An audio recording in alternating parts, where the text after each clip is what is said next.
राजा विक्रम और रहस्यमयी दर्पण बहुत समय पहले की बात है। अयोध्या के पास एक समृद्ध राज्य था, जिसका राजा विक्रम अत्यंत बुद्धिमान, पराक्रमी और न्यायप्रिय था। उनकी एक विशेष आदत थी। वह हर रात अपने महल से बाहर निकलकर राज्य की हालत का स्वयं निरीक्षण करते थे। रहस्यमयी घटना, एक रात जब राजा विक्रम नगर भ्रमण कर रहे थे, तो उन्होंने एक बूढ़े साधु को महल के द्वार पर खड़ा पाया। साधु के हाथ में एक प्राचीन दर्पण था, जिसकी चमक अजीब थी। साधु बोला, राजन, ये कोई साधारण दर्पण नहीं है। जो भी इसमें देखेगा, उसे अपने भविष्य की एक झलक मिलेगी। लेकिन एक शर्त है, जो भी इसमें देखेगा, वह अपने भविष्य को बदल नहीं सकता। राजा विक्रम को जिज्ञासा हुई। उन्होंने दर्पण में झांका और जो देखा, वह उनके रोंगटे खड़े कर देने वाला था। उन्होंने खुद को सिंहासन से गिरते और एक गहरे अंधकार में खोते देखा।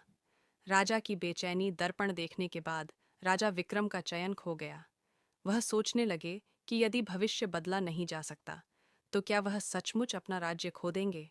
उन्होंने अपने सेनापतियों को बुलाकर राज्य की सुरक्षा बढ़ा दी, अपने मंत्रियों को अधिक सतर्क रहने की आज्ञा दी और खुद को और भी अधिक सावधान कर लिया।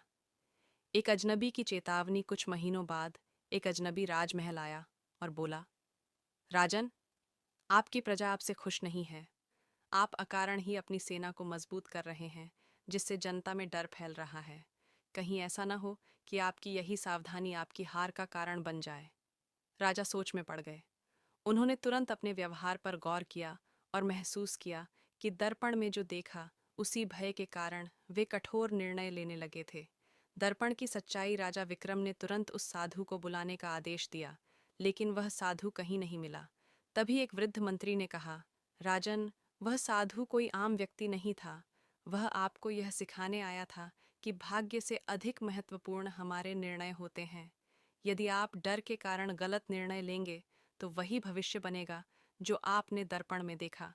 लेकिन यदि आप समझदारी और धैर्य से काम लेंगे, तो भविष्य स्वयं बदल सकता है। यह सुनकर राजा विक्रम को एहसास हुआ कि असली शक्ति हमारे कर्मों में है, न कि किसी भविष्यवाणी में।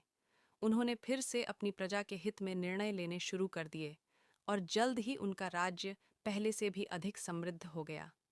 सीख: भविष्य तय नहीं होता, बल्कि हमारे कर्म ही उसे गढ़ते हैं।